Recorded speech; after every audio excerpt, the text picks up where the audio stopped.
Welcome to Amplifying Recruitment. In this episode, I sit down with Holly Langley. She's a tech stack expert. And in this episode, not only does she talk through all the pros, the cons, the things you should be doing, the things you shouldn't be doing, she gives you action points that you can implement immediately in your business. Whether you're a recruitment business owner or a recruiter, you're going to love this. Holly, welcome to Amplifying Recruitment. Thank you, and thank you for having me. How do I describe you? What's your job title? My job title probably changes on a daily basis from director to CRM expert to automation guru to whatever it needs to be for that particular client on that particular day. To answer your question, what I do is I work with recruitment agencies to help them manage their tech, their wider tech stack, and the operations, compliance elements, the automation, the AI, the learning and development from that tech stack as well. So if it's something to do with the technology, I'm your person. Amazing. Okay. And that's how you and I first got talking, right? Was all around tech stack and your ideas. And what I really loved was the how open you were to all of the different providers, and you didn't have an affiliation with a particular brand. So just to get us started then, will you give us a bit of background? Like, how did you've not always been a tech stack person. What was the journey? Okay, so I'll take you back for when I was a lot younger, and the one thing I never wanted to do was work in an office. I decided, not sure why, but I was not suited to office life. So I wanted to do every career that was not working in an office: firefighter, goalkeeper, teacher, paramedic, midwife, detective, you name it. As long as it involved me being active and doing something, I was going to do it, not working in an office. So I ended up going to nanny college and became a nanny. That's a story for another day. And I was a nanny for many years for families across the UK and actually Italy and some other places as well. And I ended up, as many of us do, kind of falling into recruitment, which I'm so grateful that happened. And I started doing admin and PA work for the owner of a recruitment agency. As time went on, I moved into doing admin and more operations. And I started overseeing HR, the office, the global expansion, the technology, the learning and development, or the not so much of recruitment, but of the tech and just the onboarding and everything of the new employees. And I loved it. And I really, really loved the tech stuff. I eventually became the head of operations as well. And my role became even more focused on tech and sort of the sales enablement piece. And then I had the realization that this isn't what I wanted to do. I wanted to work with multiple different companies. And I remember saying to my boss on numerous occasions, I want to go and work with other businesses. I want to go and work with others. And he was like, Well, no boss wants to hear that. Yeah, how is that going to work? So I probably had 12 to 18 months of going around in circles in my mind about what I wanted to do. And then I kind of realized that there was a real need for people to understand their tech better and have the time and the resource to manage that. So just over 18 months ago, I handed in my notice and set up doing all things recruitment tech, which was the most scariest thing I've ever done, but also the best decision I ever made. And there are days and I work far too many hours and I think, why am I doing this? This is not what I signed up for, but I wouldn't change a thing because I am so passionate about it and I absolutely love what I do, more than I ever thought you could do with work. Amazing. So on that then, what is the perfect tech stack for a recruitment business? I don't know if you can even answer that question, but give me some insight. What should a good tech stack look like? Yeah, great question. So I think there is no perfect thing. Now, if we go back 5 years ago, 10 years ago, people would have had a CRM and probably a phone system that was a good old-fashioned handset. Yeah. That's it. If we look now, people have got a CRM that might have an analytical piece of software in it, automation, AI, pay and bill, timesheets, a phone system. And when I say a phone system, I'm thinking a landline, texting, maybe even WhatsApp. We've still got 5 job boards. We've got an aggregator that's going to bring them all together. We've got LinkedIn, LinkedIn Recruiter, LinkedIn Jobs, LinkedIn Talent Insights, and the whole technology space has entirely blown up. And as I'm sure we'll talk about shortly, the way we manage this hasn't caught up with that. So when it comes to the perfect tech stack, my stance is focus on the main thing. Now, there are a million different types of CRM out there. And every day someone says, oh, I'm on this one, or have you heard of that? And I'm like, no, because there's so many out there. The CRM is the most crucial part of your system, because that is the main hub where all of your activity should happen. So the most important thing is you get that right. Now, that may be a bullhorn, a job adder, a Salesforce. There's millions out there. And the most important thing is you choose that works for your business. Just because your friend in the agency next door or on that WhatsApp group has got that product doesn't mean that's right for you. You need to make sure that it aligns with what you want and what you need as a business. If you do contract or perm, or depending on your market, it will vary. So you need to build the CRM around your business and choose one that works for you. One of the challenges is all of the CRMs claim to do everything, right? And or maybe that's a bit of an extreme statement, but lots of them will say, oh yes, we're the right CRM for your, whether it's you've named them now, right? So a bullhorn, a job adder, a Salesforce, a Vincere, whatever it might be, they'll all say, yes, we're the right one for you. So how do I know?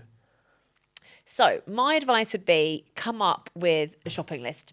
So get a shopping list that has got what's important to you.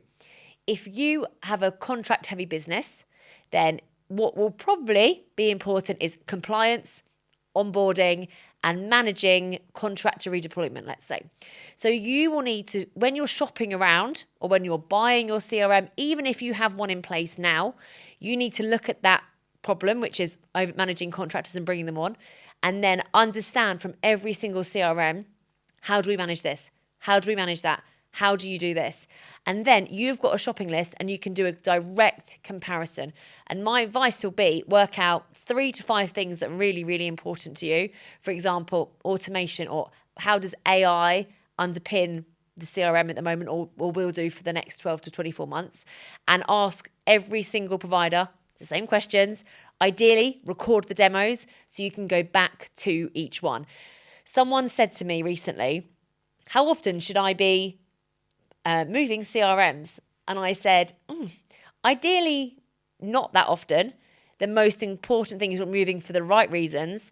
And if you're in a situation now where your CRM is not working for you, go and speak to them and say, it's not working for us because X, Y, and Z.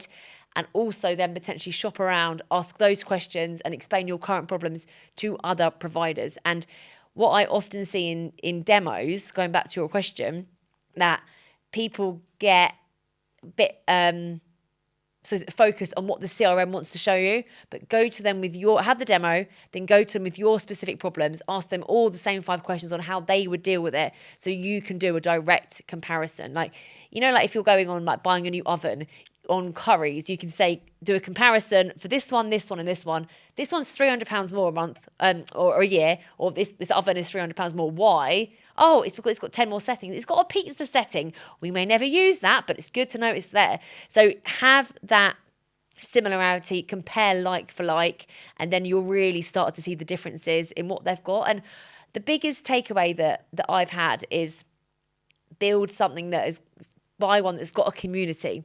If there's a CRM that you might be building yourself from scratch, or there's 10 customers on it and they're all in Australia, but you're in London, you don't have that sense of community. The biggest CRMs right now have built a community, so there are other customers you can speak to.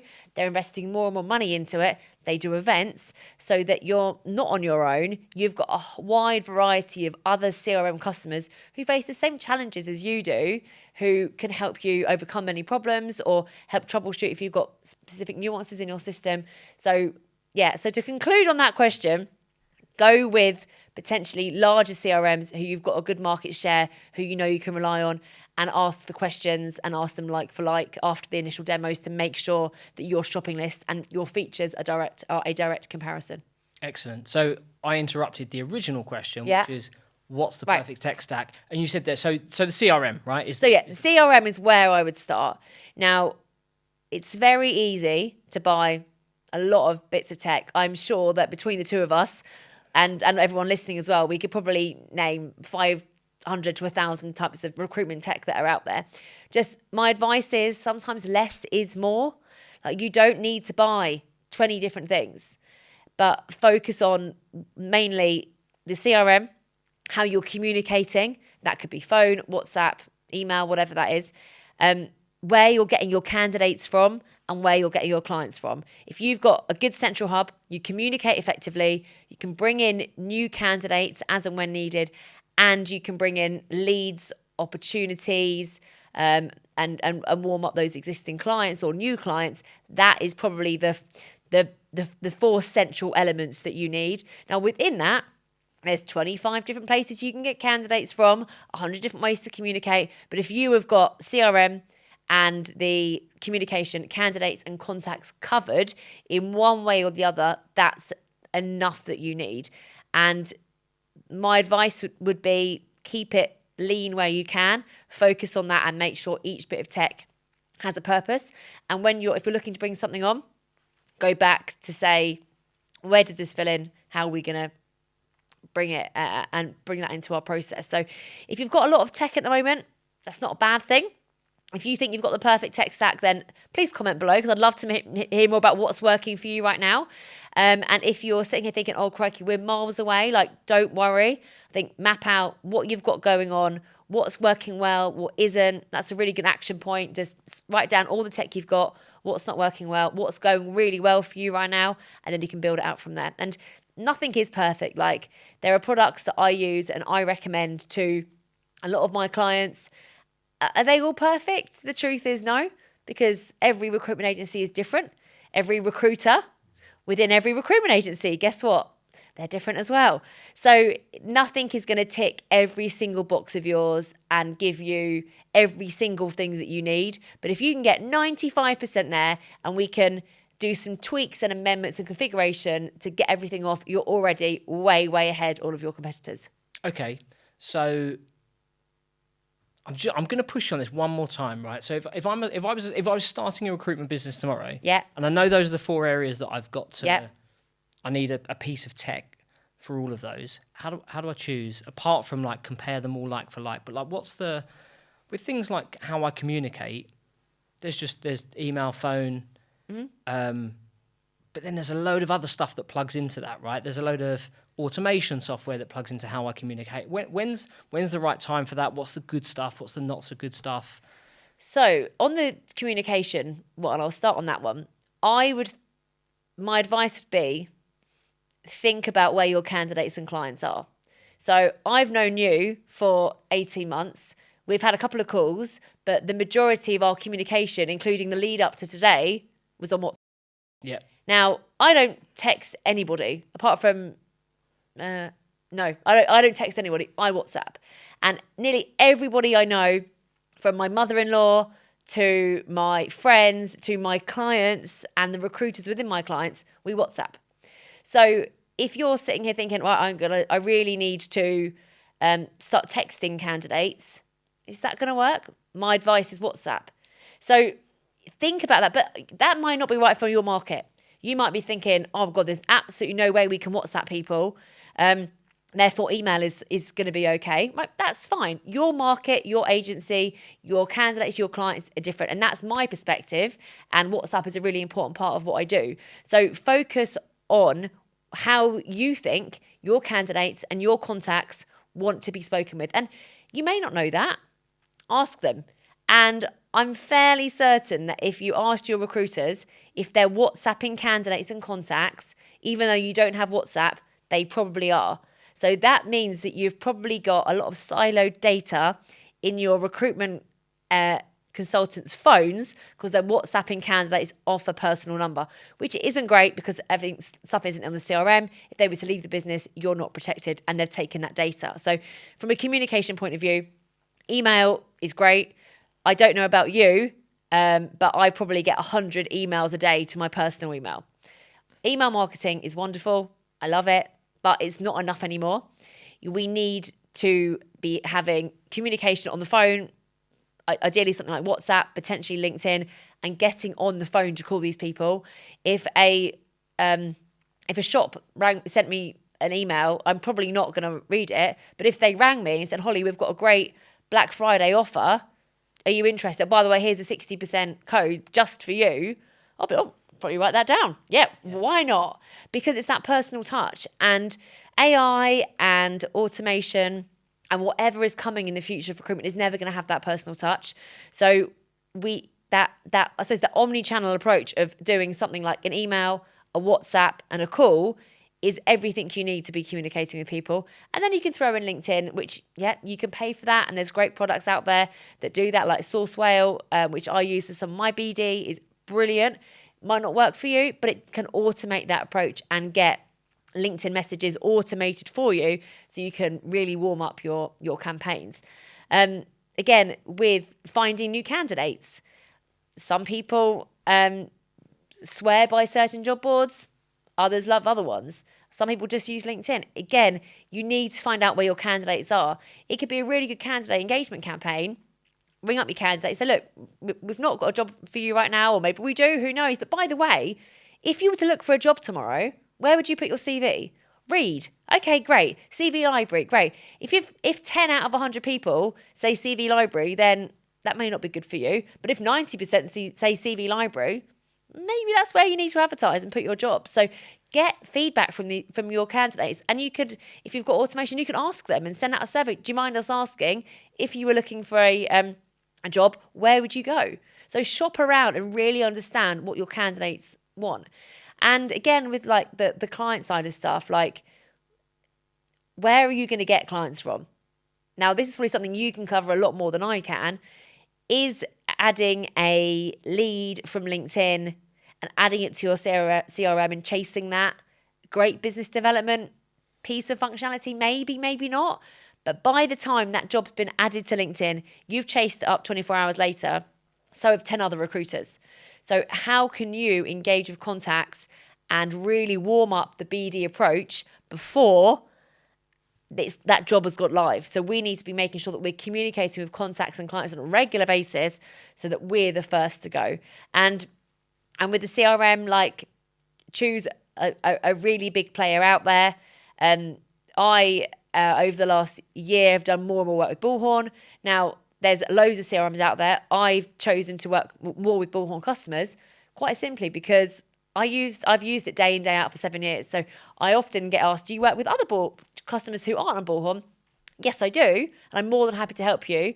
But I know Bullhorn like the back of my hand. And if you went in and started doing sales training in an entirely different sector or different training, it would probably take you a while to catch up on that because you're not an expert in that. So I can come in and change 55 Bullhorn fields within 2 minutes, maybe not that fast, and that's because that's what I know. But that doesn't mean to say it's the perfect one out there. Doesn't mean to say it's going to be perfect for your recruitment business. But that's what I feel comfortable with using because I know it really well, and they've got a really, really great hold of the market. They invest, I dread to think how much money in AI and automation, which really is pushing the product out further. But if you're not sure, and if you're sitting here thinking, oh my God, Holly, my CRM isn't right, I don't know what to do with this, like, reach out in the comments below, find me on LinkedIn. I'm more than happy just to have a of course, completely free complimentary chat, and I'll just talk you through where are you at now, what's good, what's not good. More than happy to help you with that as well. Amazing. So a couple of bits there. I think, like, I really liked something you just said there, and we were talking before this, and we were talking about actually getting on the phone and ringing people. And I think anyone listening is probably not expecting to tune into an episode on tech stack and hear you say, just ring them, right? But I think that just reinforces that's still probably the most powerful piece of equipment we have.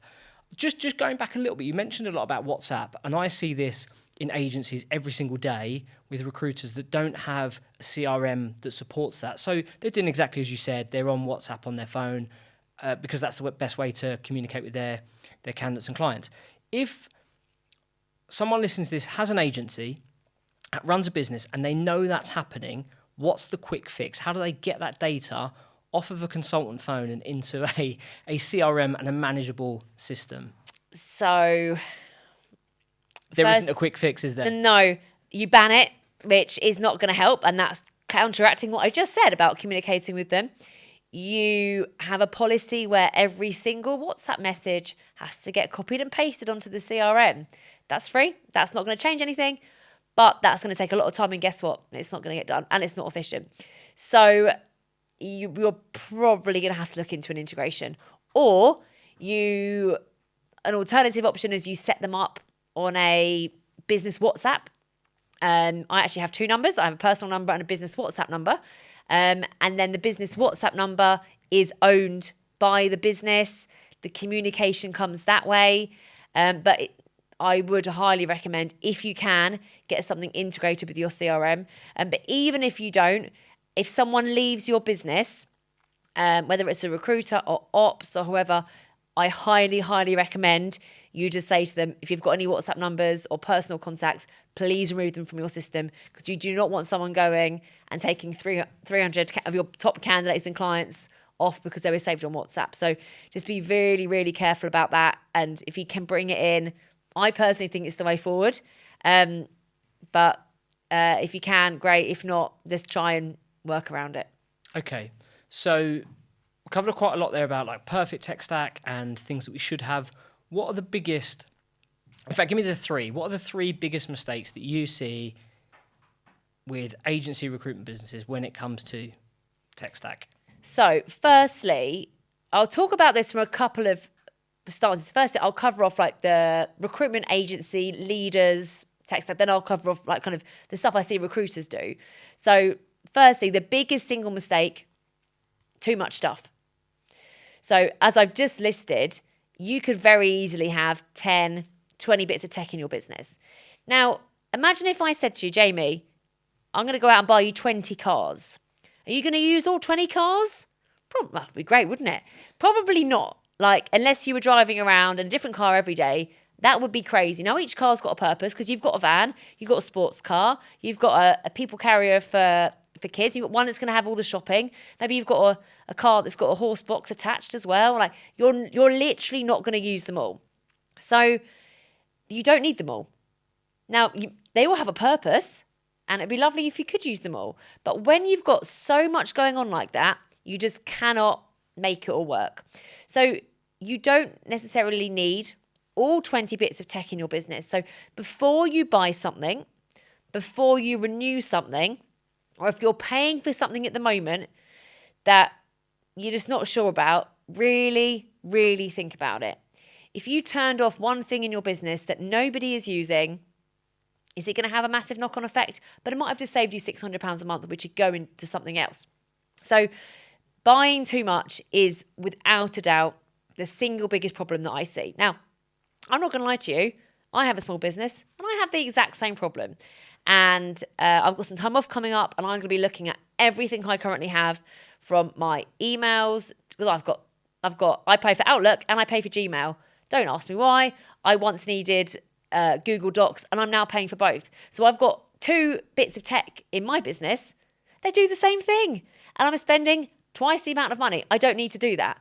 So collaborate with what you've got, condense it if you can, and just really work that out. The reason why I'm saying this is like my analogy of the cars there. If your recruiters have got so much, they're going to use none of it properly. My advice would be reduce what you've got, or keep it very lean, and make sure every single person who uses it gets it and uses it properly. So too much tech is, without a doubt, the biggest problem I see. The second biggest problem I see is a lack of learning and development within that bit of tech. So we all know that we need to chase leads, call clients, search for candidates on the system. And if we've got a new job on, we should be going to the CRM first. We all know that. And that's 99% of the time. That doesn't actually happen because the recruiters have got a lot going on and no one has taught them that you can search for candidates in your system in 10 different ways. We were talking before we started recording. I said, I did some training last week and I did training on searching for project managers in the system. So I searched by job title, current job title, project manager. I then searched by current job title, PM, because sometimes people are called a PM. I then searched and did a Boolean for project managers or PMs. And then finally, I did another search, which was employment history job title, project manager, and then PM. So that's 5 different searches for one set of candidates. Now, recruiters aren't being trained, or the investment hasn't been there on how to use the system to their full advantage. Now, that's not where it needs to be. And when people like yourself come in and do learning and development, it's all well and good you saying, here's how we do this is our processes. But if you're over here, the tech stack is over here. For those who are listening, my hands are very far apart right now. It's not going to give you what you need. But if we've got learning and development and in-house processes working with the tech, your results are going to be higher. So I would really recommend investing in that learning and development. And if you don't have the in-house resources for that, that's okay. Call your provider and say to them, hi, so-and-so here, we've got a problem. We need learning and development on using this. 9 times out of 10, they're going to help you. They're going to put on a webinar. They're going to send you to the help center, which has got some really good content because they want you to use the product properly. Don't sit there and moan and say, well, this product isn't working for us. We don't know how to use it. That's your issue. Push it back onto the provider who, in my opinion, is kind of is invested in getting you to make it work for them. And it's in their best interests that you enjoy it and you get the use of it so your business grows so they can make more money. So make sure you push back to them and get the learning and development that your sales team needs. So we've got too much tech, which was also poor learning and development. And then the last piece. Just on that, I think that's probably something people can do immediately from this. 100%. Is, there'll be a hell of a lot of people, business leaders, agency owners that will be going, oh my gosh, I need to contact X company and get them to do that because we're just not using that tool. And yeah, and if you've got a team of 20 people, let's say, and you're spending £200 a month on your tech, that's £4,000, I think. Oh God, yeah, I think that was £4,000 a month on your tech. If you had an employee who you were paying £4,000 to every month and you never spoke to them once in that month, would you be happy with that? I wouldn't. So if you're spending a lot of money on this, almost treat them like an employee in a weird way and talk to them and dedicate the time and build that relationship to make it work. So if you haven't spoken to your tech providers for a long old time, pick up the phone and take action and book meetings in. And my advice is quarterly, if not monthly meetings, especially with your biggest providers, so you can get the results that you need. Excellent. Okay. Yeah. So we've got too much tech. Yeah. Not enough training, learning, development on using the tech stack that you do have. That's the business owner. What about the recruiters? What if I'm a recruiter listening to this? What are the typical mistakes that you see them like traps that you see them falling into when it comes to tech stack? The biggest thing, spreadsheets. So many times recruitment agencies are spending thousands of pounds on tech, and yet when we add a lead, we put it on a spreadsheet. Please do not put in stuff on a spreadsheet. Do not get into that habit of it. Now I'm going to tell you a secret, and I'm probably going to regret saying this. I've recently been hiring someone to join my business. I don't have an internal hiring CRM because why would I? I've never hired anybody before. I woke up on a Monday morning, realised I had 20 applicants for the job, and I was processing them through screening, interviews, and second interviews. And I suddenly thought to myself, oh my God, how am I going to track all this? I need a spreadsheet. And I made a spreadsheet. And then I took a step back and laughed. And I messaged somebody I knew who I worked very closely with and said, you won't believe what I've just done. I've made a spreadsheet. I can't believe this because everything that I don't believe in. So I got rid of the spreadsheet and I transferred everything to a very low cost efficient tracking for the candidates because I was like, I cannot do this. I've got to stand by my principles, and I did. And do you know what? It worked, and I didn't need anything overly complicated, but it made me understand all the candidates I had in the process. So the spreadsheet went fairly quickly, but spreadsheets are in every single business I see, and it's often the thing that's holding them back. If you have got spreadsheets and you're a recruiter listening to this, or if you know your recruiters are using spreadsheets, find a way. That you need to find a way to bring them into one central place in the CRM. Otherwise, there's going to be end dates, contractors left, right, and center. Bring it in to one place. And if you're not sure how, again, ask the CRM. Say, I've got a spreadsheet over here. It's got 5,000 leads in it that we're not chasing. What do you recommend we do? So spreadsheets is the same thing. Do you know what I think is going to happen now is all of like Vincherry, JobAdder, Bullhorn, Salesforce, they're all going to get a flurry of phone calls, aren't they, saying, how do I get spreadsheets into my system? Yeah. But I completely agree with you, and I see it every single day of my working life is people working from spreadsheets when they've got a CRM that costs tens of thousands of pounds. I'm completely on board with you there. Yeah, and I get it. It's easy and it's habits, but your CRM is there for a reason. And again, we want to set you up for the best chance of success. There's a reason we don't operate spreadsheets. They don't have the functionality that you need. So please bear that in mind and try and move on. I know a business who banned spreadsheets and they actually removed Excels from the recruitment consultants' desktops so they couldn't access it. So go them. Excellent. So that's the biggest mistake I make. I think, secondly, the biggest mistake I make is not networking. Like, I met you at a networking event and I literally just sat next to you. I thought, he looks all right. I'll sit next to you. And we hit it off right away. And I'm really glad that you're in my network. If I hadn't done that, probably wouldn't be here now. If I hadn't been to loads of events with recruitment agency owners, my business would not be where it is now. Recruitment is networking. We are networking with candidates. We are networking with the hiring manager. And also, arguably, you're networking with other people in your team who are also speaking to the same candidates as you. So you speak to your colleagues every day. But when was the last time you were in a room with your target client or your target lot of candidates? If there are expos, conferences, you need to go to them. Get a stand. Or don't get a stand and just chat to random people. That's okay, but you need to get a face-to-face time in with as many people as you can. I have the stance in my business that if I get an invite to an event, I'm going to go. And I'm so grateful that I can, and I host events and do more and more stuff like this because I know the value and the importance of that face-to-face activity. Go along with a business card, stick a QR code on, whatever it takes, go to those events. If you don't have those events or you're not able to go to them, that's okay. Push people to have Teams meetings or online meetings. It's not quite the same as face-to-face, but it's still FaceTime. So the more face-to-face stuff you can get bought into, it really, really helps. Or ideally, invite them to a face-to-face coffee. Take them out for lunch. I would rather spend £2,000 every year taking my clients or my referral partners out for lunch than I would on advertising and marketing.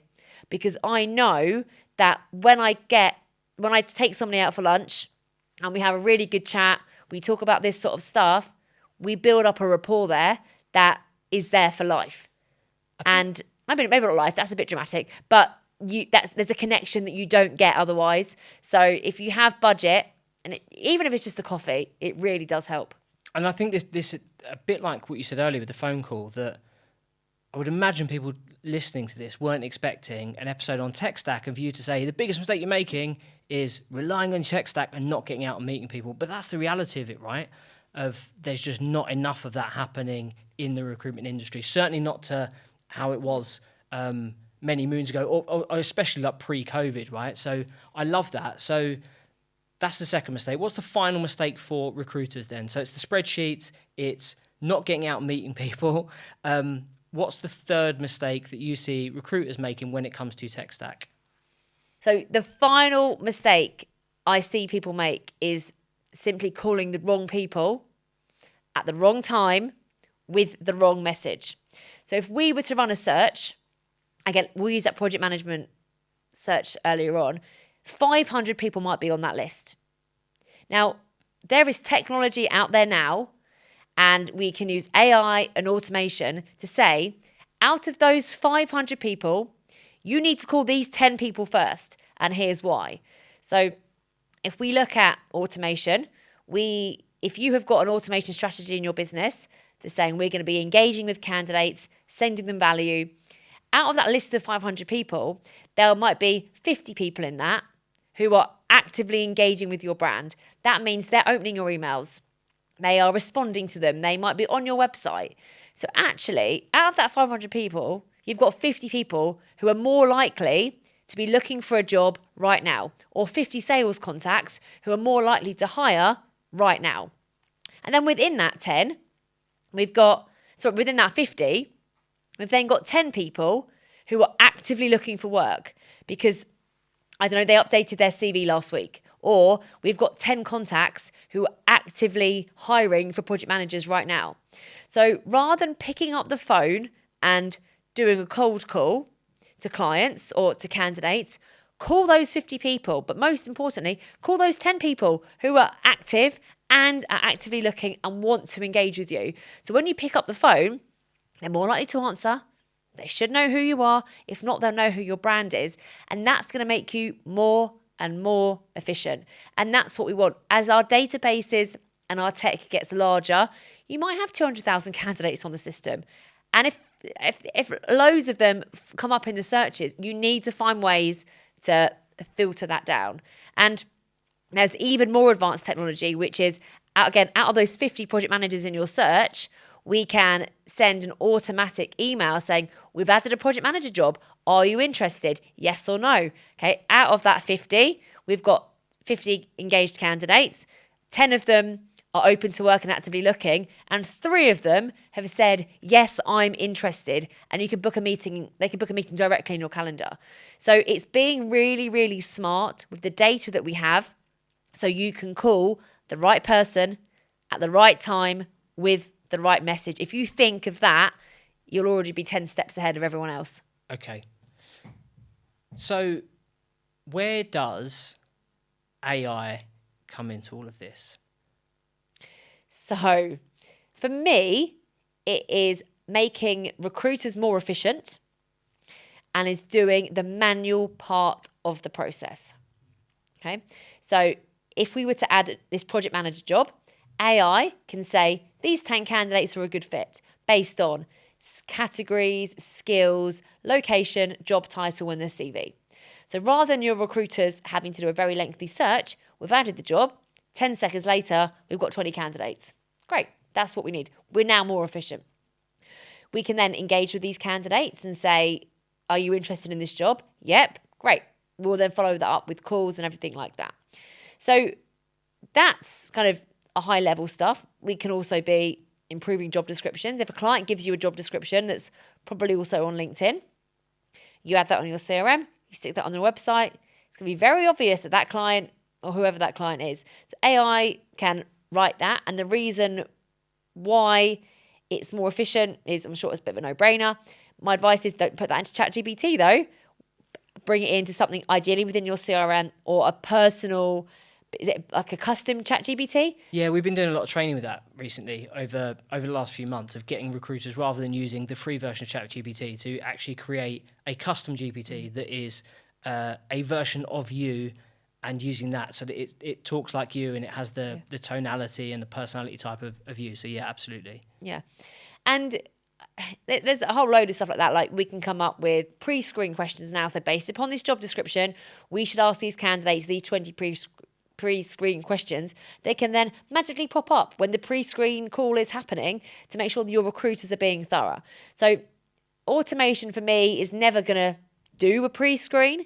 It's never going to get candidate interview feedback. It's never going to make an offer, but it can be saying to the teams, you should be doing this. Here is a document that's been formatted. Oh, we're at offer stage now. Don't forget to understand this question about counter offers and make sure that's not a possibility here.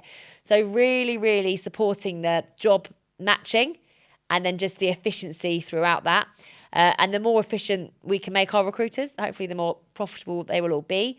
And just supporting them throughout the process. Like, it will be different for every recruitment business, obviously with things like compliance, having AI to come in and understand if people have been compliant or what else is outstanding can be really helpful as well. It's never going to, in my opinion, take over what we all do. But I think that it has got a very strong case to play in all of our workflows to make every single person more efficient across the industry. Okay.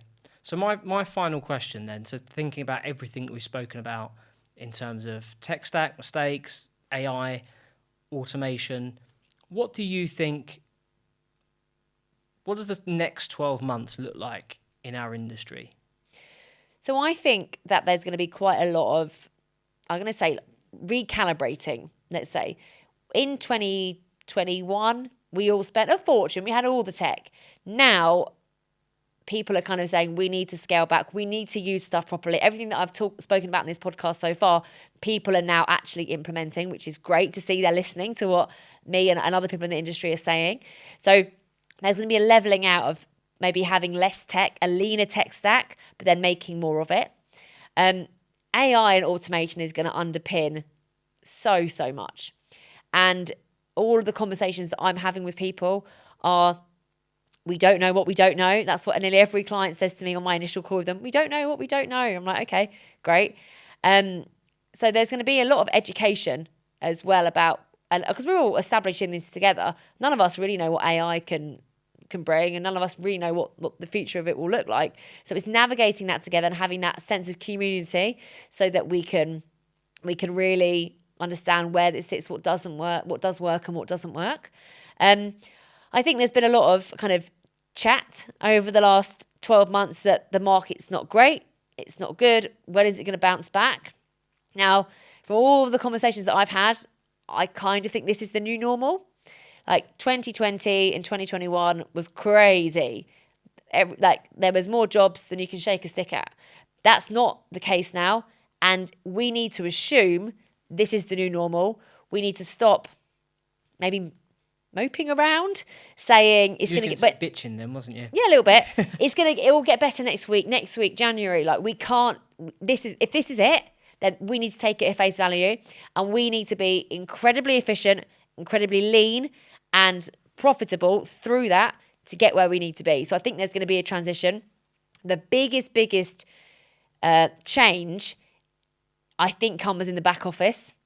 So off the back of the market not doing so well recently, I know so many businesses who have got rid of operations people, learning and development people, and that means they're now entirely sales based and a couple of leadership people. So actually, how are they going to bring in AI and automation and improve what we've just said when they haven't got those resources?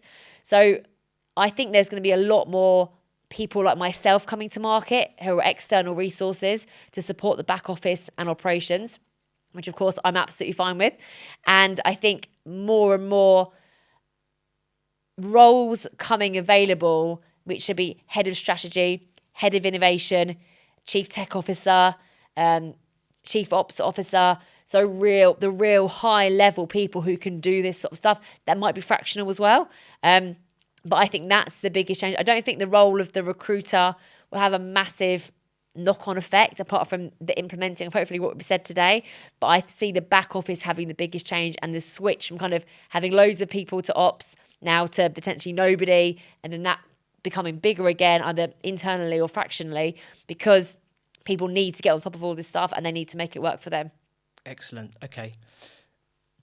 That's us done. So what should, if people want to reach out, they want to have a conversation either about some of the stuff that you've spoken about today or their tech stack more generally, what's the best way for people to get in touch? Yeah, follow me on LinkedIn, Holly Langley at RecTech. If there's anything you take away from today, just you're not on your own. There is a community of people out here. If you're struggling with any part of your tech or you're just not sure what to do, please reach out to me. If I can't help you, I will find you somebody that can. And I'm more than happy to spend time talking you through what you've got and just getting you in a better place. And if it's not me, pick up the phone, speak to your account managers at your tech stack or whoever who is overseeing this internally to make gradual 1% or maybe 10% improvements to get you where you need to be for the next 12 to 24 months. Brilliant. Holly, thank you so much. Thank you.